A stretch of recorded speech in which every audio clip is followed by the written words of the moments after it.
오늘 38번째입니다. 에스겔 옆에 제목을 제가 온몸으로 하나님을 외친 선지자를 했는데, 에스겔은 말도 말이지만 그의 삶의 기이한, 요즘으로 치면 약간 행위예술가 같은 그런 게 많이 보입니다. 그래서 잡았습니다. 에스겔은 하나님이 강하게 하신다 혹은 하나님이 단련시키시다는 말이고, 제가 할 때마다 이름의 뜻을 자꾸 이렇게 새기는데, 제가 지난주에 어떤 강의 들었을 때 아주 인상적인 게 있어가지고, 한국 사람들의 이름에는 과거, 현재, 미래가 들어가 있대요. 그게 뭐냐니까, 성은 가족끼리 내려오는 과거 아닙니까? 쭉 내려오는. 그리고 중간에 학렬자가 있어요. 학렬자는 지금 우리 형제를 알려주는 겁니다. 지금 현재죠. 그리고 마지막에 그거는 이제 이름을 지면서 이 아이에 대한 미래를 말하는. 저도 보니까 저는 나라 성자가 저희 집안의 성이고 자골병자가 학렬이거든요. 뛰어날 준자가 제 이름입니다. 이름 하나에도 과거, 현재, 미래가 다 들어있다. 그게 참 인상 깊었는데, 성경에도 인물들이 다 이름의 의미가 굉장히 깊고 그 이름만으로도 굉장히 그 사람의 어떤 단면을 볼 수 있는 그런 게 있는 것 같습니다. 에스겔은 바벨론 유수, 그러니까 바벨론에 잡혀가서 포로 기간 동안에 활동하던 선지자였고, 이 사람이 사독 계열의 제사장인데, 예전에 그 솔로몬 다윗 할 때 엘리 계통의 제사장이 있고 사독 계통이 있었는데, 엘리 계통은 점점 사무엘 이후로 가문이 망해가고 사독이라는 사람이 점점 이제 제사장의 전면에 부상하는 그게 있었거든요. 그리고 그때부터 이렇게 사독 계열은 쭉 역사의 전면에 드러나고, 예수님 당시에 사두개파라는 사람들이 이들의 후손입니다. 에스겔도 역시 사독 계열 집안의 사람 제사장입니다. 25살에 여호야긴 왕이 잡혀갈 때, 그때 같이 잡혀갔고 그 후로 5년 뒤에 하나님의 예언자로 소명을 받습니다. 나이로 치면은 20대 중반에 잡혀가서 30대 시작하자마자 하나님의 선지자로 부름받는데, 에스겔서는 재밌는 게 이 시대 순으로 쭉 기록되어 있습니다. 그래서 굉장히 사료적 가치도 높은 책입니다. 그리고 왕은 잡혀가고 괴뢰 정부가 세워지고 그러던 차에 기원전 586년에 완전히 나라가 멸망하죠. 그리고 에스겔 보면 초창기에 나라가 멸망할 쯤에 나라가 망한다, 죄 때문에 망한다로 막 외치다가 한 13년 동안 에스겔의 예언이 뚝 끊어집니다. 끊어지고 있다가 이제 후반부에 다시 예언하기 시작하는데, 뚝 끊어진 그 기간 동안 이후에 나오는 메시지가 약간 다릅니다. 컬러가. 그전에는 주로 심판에 관한 메시지 나오고 있다가 한동안 예언이 멈췄다가 다시 나올 때는 마지막 부분에 그럼에도 불구하고 되게 소망이 있다는 메시지가 나오죠. 에스겔 전체를 보면 처음부터 24장까지는 유다가 심판받는데 왜 받느냐? 죄 때문이다. 그리고 가운데는 유다만 아니라 다른 나라도, 두로나 고기나 마곡이나 이런 다양한 나라들도 다 그들의 행하는 어떤 죄 때문에 심판을 받을 것이다. 다시 말하면 하나님은 이스라엘 나라의 어떤 국가신이 아니라 전 지구를 주관하는 섭리자다, 그렇게 말하는 거죠. 그리고 마지막 보면은 회복에 관한 메시지가 나옵니다. 그리고 밑에 적어놨지만 에스겔서는 재밌는 게 되게 환상이 많고 또 상징적인 행동들이 많이 나옵니다.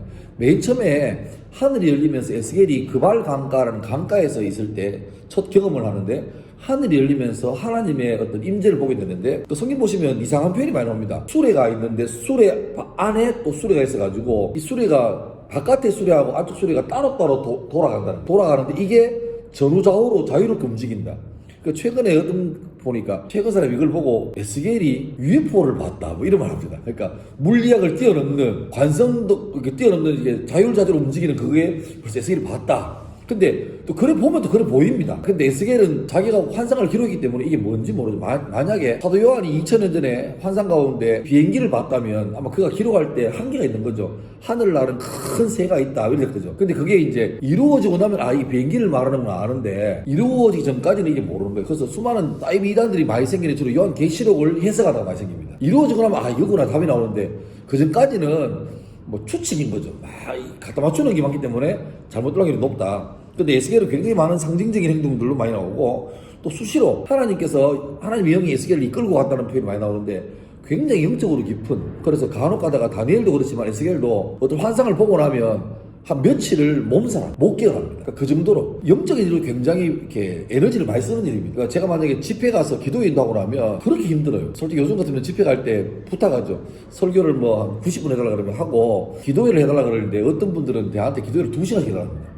근데 이게 2시간이 쉬운 게 아닌 게, 단순하게 뭐 기도합시다 이게 아니고 영적인 일이기 때문에 굉장히 하고 나면 이렇게 힘이 듭니다. 그래서 제가 하나만 저도 막 제가 앞에 한 2-3개 정도 할 테니까 뒤에 받아하시면 좋겠습니다 이래 말하는데, 그래 받아주는 분도 있지만 대부분은 그냥 그래도 목사님 그냥 해주시면 안 됩니까 하는데, 쉽게 맡기는 것 같은데 하는 사람으로서는 굉장히 힘든 일이고, 영적인 일이 그런 것 같아요. 굉장히 에너지가 많이 드는, 에스겔도 보면 그런 거 하나 한 다음에 막 며칠 거의 우리 기록 걸러보면 의식을 잃은 듯한 모습이 많이 나와요. 며칠 동안 막 죽은 것처럼 자다가 일어나는 경우도 많고 그런 게 나오죠. 나라에 살 때는 몰랐는데 나라가 망해도 아직 예루살렘 성전이 있을 때는 그래도 믿음이 있으나 없으나 성전에 와서 예배드리는 체계를 했는데 586년에 느부갓네살 왕이 솔로몬 성전을 완전히 무너뜨리고 전부 다 나라를 초토화시키니까 이제는 성전도 가고 싶어도 갈 데도 없고 예배 드릴 때도 없는 거 그때서 깨닫는 거죠. 아 그래도 있을 때가 좋았구나. 그러니까 이게 흔히 이제 한자 용어로 만신일탄 잃어보면 뒤늦게 그때 할걸. 요즘 저도 많이 느낍니다. 저 45쯤 되니까 노안이 옵니다. 근데 제 생에 제일 독서 많이 한 게 그때 같습니다. 왜냐면 갑자기 생각이 조급해지는 거예요. 이제 더 이상 읽을 책이 별로 없구나 생각되니까 눈 나빠지는 거 알면서도 책을 억수로 막 아직까지 그 관성이 좀 있는데 뭐 좋긴 좋았습니다만은 최근에 약간 미각도 좀 애매한 거 그래서 야 먹을 음식이 맛있겠구나. 그러니까 그때 되게 많은 거죠. 그러니까 젊을 때 몸 팔팔할 때는 몸을 막 그렇게 관리 안 하고 막 쓰다가 요새 와가 뭐 고지혈증 약 먹으세요 고혈압 약 먹으니까 그때 좀 더 할 걸. 근데 항상 사람이 어리석은 게 반복되는 것 같습니다. SL 같은 경우에도 그 당시 민족 상황이 그렇습니다. 편하게 있을 때는 모르고 있다가 다 잃어보니까 그제서야 그때가 좋았다 그런 분위기가 나오죠. 밑에 나오죠. 어디든지 가고자 하는 대로 움직이는 하나님 마차를 목격했다. 근데 이걸 영적으로 해석하자면 하나님은 그전에 생각해도 성전에서 안식일을 예배 들어가면 거기서 하나님 만나 생각했는데 성전이 무너지고 고향 쫓겨나고 그래서 하나님 없는 거죠. 근데 그 이방 땅에 그발 강가라는 그 동네에서 갑자기 하나님께서 에스겔 찾아오시는 걸 보면서 느낀 게 뭐냐니까 하나님은 어디에도 계시는구나. 우리가 그냥 우리 생각에 저기는 하나님이 있을 곳 여기는 없을 곳 동신교회는 하나님 계시고 제일고는 하나님 없고 그래서 동신교회 갔을 때는 좀 예수 믿는 것처럼 살고 밖에 나오면 막 땡땡땡이고 이게 아니고 어디 있으나 계신다. 그거를 우리 마음속에 좀 잘 새길 필요가 있는 것 같습니다. 그리고 이제 환상이 몇 개 나오는데 두루마리 환상 이렇게 말씀이 적혀있는 두루마리를 주시는데 입에 넣어주시는데 꿀처럼 달콤하다. 그러니까 입에 그 두루마리를 넣는 게 불쾌한 거잖아요. 근데 넣으니까 되게 달콤함을 느꼈다. 이 말은 뭐냐니까 타역자로 사명자로 사는 게 결코 편한 게 아닙니다. 불편하고 부담스럽습니다. 그런데 억지로라도 사명을 감당하고 나면 그게 자기한테는 본질적으로 복된 일이죠. 자 밑에 이제 그 에스겔서를 잘 보시면 나오는 게 아까 내가 말한 행예술가가 여기 나옵니다. 하나님께서 어느 날 에스겔에게 너 오늘부터 왼쪽으로 누워서 390일을 지내라 이런 말합니다. 그리고 다 지냈다면 이제 다시 오른쪽으로 누워서 40일 지내라 그래요. 그러니까 이상하죠. 에스겔 지금 목사님인데 갑자기 목사님이 길바닥에 한쪽으로 누워서 계속 계시는 거예요. 종일토록. 그리고 저녁에 집에 갔다가 손으로 다시 누워 계시고. 그럼 묻겠죠. 이게 뭐 하는 짓이냐 하면 설명하는 거죠. 한동안은 에스겔이 말하는 사람인데 혀가 입수장에 붙어가지고 한동안 말을 못하는 버버리를 지냅니다. 그랬다가 어느 순간 지나니까 입이 열려서 말하는 거죠. 그러니까 이게 뭐냐니까 에스겔은 자기가 이 메시지를 전할 때마다 부담스러운데 하나님께서 에스겔아 말하게 하는 것도 내가 허락해야 하는 거다. 못 믿겠나? 붙게 해줄게. 붙으니까 말을 못하는 거죠. 그 다음에 떼줄게. 떼주니까 말하는 거죠. 네가 부담스러워하지 말고 너는 그냥 내 시키는 거 하면 된다. 이게 하나님 주권을 나타내시는 거고 또 뒤에 보면 참 이게 소똥으로 부어가지고 그 떡으로 먹으라는 것도 나옵니다. 그러니까 에스겔이 순종을 합니다. 근데 앞으로 너희가 멸망받고 심판받을 때 먹을 게 없어가지고 이런 더럽고 수치스러운 일도 생존해서 해야만 될 거다. 그걸 에스겔의 모습으로 상징으로 드러내는. 그리고 가장 결정적인 장면이 24장에 이런 말입니다. 하나님께서 아침에 에스겔에게 오늘 내가 니한테 네가 참 아끼는 거 하나 내가 니한테 취해서 가져갈 테니까 너는 그 일이 닥쳐도 슬퍼하는 데서 가지 말고 가만히 있어라. 에스겔이 뭣도 모르고 예 그래요.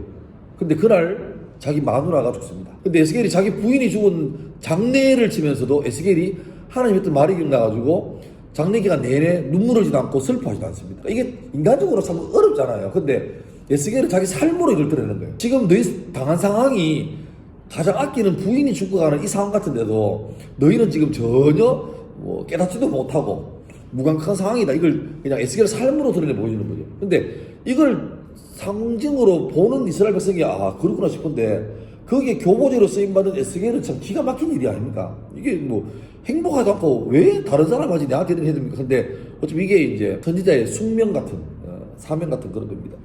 밑에 성경을 적어놨는데 내가 니를 백성에 보내는데 너 백성들에게 네가 말하면 다 알아듣지 않느냐. 근데 만약에 에스겔 너를 말해야 통하는 다른 나라에 가서 내가 하나님 메시지를 전하겠다면 그 사람들 다 회개가 돌아올 거다. 근데 내가 너를 이 민족에 보내는데 얘들 아무리 말해도 끄떡도 안 할 거다. 그런데 그러면 왜 하나님께서 이 결과도 아시면서 쓸데없는 효율성이 없는 일을 하시느냐.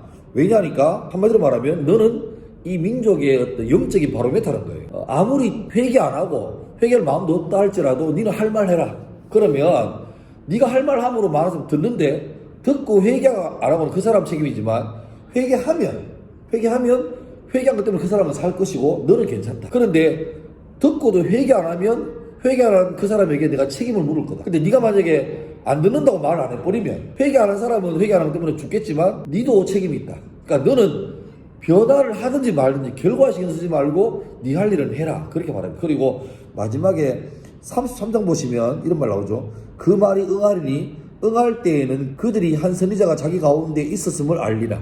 회개하든 말든 간에 그때 있었다. 나는 안 들었지만 그때 에스겔 가는 사람이 와가지고 그 듣다는 말 계속 전하더라. 하나님 앞에서 핑계할 게 없게 만든다는 거예요. 어쩌면은 이게 참 저한테 부담스러운 말이긴 한데 대구제일국에서 어쨌든 간에 1년에 한 3차례 정도 예배하지 않습니까? 채플.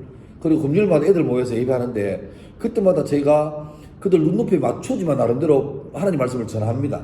근데 이게 저는 제 마음속에는 이 전하면 애들 중에 좀 믿음이 생기고 변화돼가지고 돌아오면 좋겠지만 이게 내 마음 같지 않아요. 근데 이게 반면에 그 아이들에게 참 두렵고 무서운 일은 뭐냐니까 미션 스쿨 다닐 때 들었던 설교 몇 번 그게 어쩌면 그들에게 하나님께서 마지막에 아들을 심판할 근거가 된다는 거예요. 너 고등학교 때, 너 중학교 때, 너 친구들하고 교회 갔을 때 그때 설교 들었지 않느냐?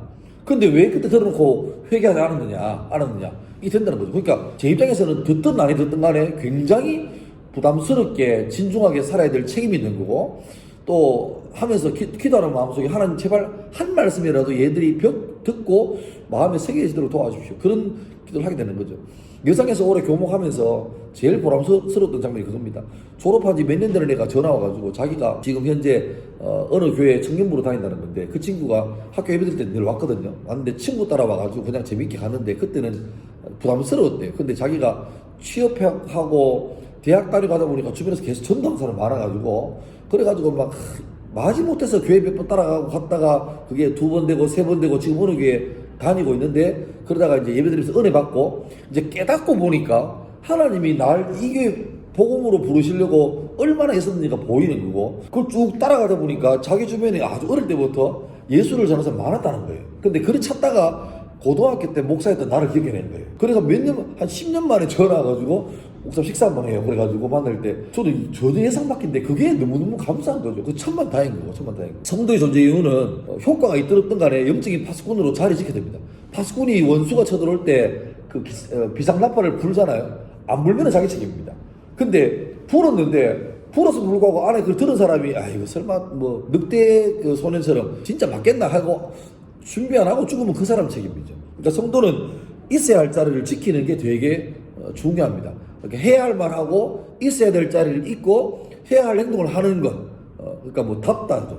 성도답다, 교사답다 이게 굉장히 중요한 일입니다. 그리고 이제 에스겔 마지막 오면 마지막에 되게 인상적인 게 2개 나오는데 하나는 37장의 마른 뼈가 된 골짜기고 하나는 47장의 성전 문지방에서 나오는 물인데 37장 워낙 유명합니다. 에스겔 환상 중에 보니까 온 들판에 뼈가 가득해요. 뼈가. 하나님께서 에스겔에 묻죠. 에스겔아 이 뼈들에게 뭐 어떻게 답이 나오겠냐니까 에스겔이 자기 머리에는 답이 없는데 하나님이 하시면 할 겁니다. 이런 말을 하죠. 그때 하나님께서 에스겔에게 네가 하라면 내 대신 말해라 해서 뼈들에게 살아나라고 좀 말해봐라. 그래서 에스겔이 하나님 말씀을 대신하죠.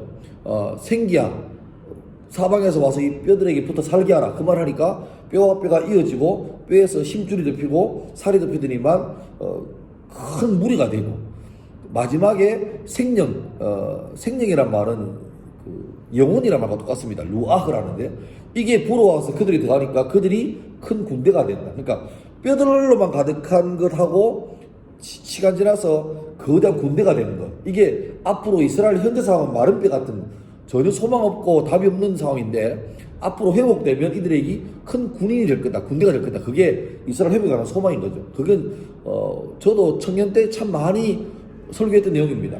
너무 희망이 없고 소망이 없으니까 답이 나오고 싶은데 내 생각에는 답이 안 나오는데 하나님께서 함께 하시면 이 마른 뼈가 가득한 골짜기라도 주님께서 능력으로 세우셔서 군대를 일으키신다. 그게 우리의 기도 제목이었고 또 저는 개인적으로 그런 뭐 실현되는 것도 많이 봤기 때문에 그 소망이 있는 그런 내용입니다. 그리고 47장 보시면 환상 가운데 이미 성전은 무너졌거든요. 근데 하나님께서 환상 가운데 성전을 보여주면서 보이는데 성전의 동쪽 문에 보니까 동쪽으로 가면 물을 보니까 문 밑에서 물이 스며 나오는데 그 물이 이제 쭉 나가는 거예요.